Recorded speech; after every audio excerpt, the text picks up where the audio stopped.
YCP నేతలు వల్లభనేని నాని వంశీ కొడాలి నానిని ఆనాడే అదుపులో పెట్టుంటే జగన్ కు కనీసం ప్రతిపక్ష హోదా అయినా దక్కేదని టీడీపీ నేత బుద్ధా వెంకన్న వ్యాఖ్యానించారు. ఇదే పని టీడీపీలో చేసుంటే శాశ్వతంగా పార్టీ నుంచి బహిష్కరించేవారని అన్నారు. వల్లభనేని వంశీపై బుద్ధా వెంకన్న మండిపడ్డారు. పిల్ల సైకో వంశీ బూతులు చేష్టలు సభ్య సమాజం తలదించుకునేలా ఉన్నాయని వాపోయారు. జగన్మోహన్ రెడ్డికి 11 సీట్లు 3 ఎంపీలు ఎందుకు ఇచ్చారా బాబు అని ప్రజలు బాధపడే రోజులు నేను నుంచి మొదలైంది.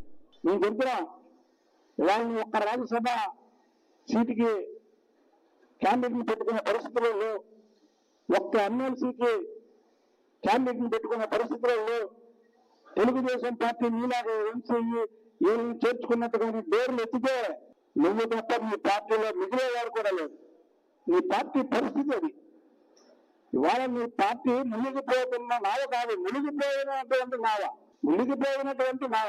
ఇవాళ దళితుల మీద దాడులు అంటాడు. మీ అమ్మని మీ అమ్మగారిని మీ చెల్లిని నువ్వు తెచ్చిపోయావా కానీ మా అమ్మగారిని మా ద్రవ్యమైనటువంటి చంద్రబాబు నాయుడు గారి భార్యని అంటే మేము ఊరుకో చెప్తున్నా. నేను డైరెక్ట్గా చెప్తున్నా. ఎవరు తల్లిదంటే ఎవరు ఊరుకుంటారండి.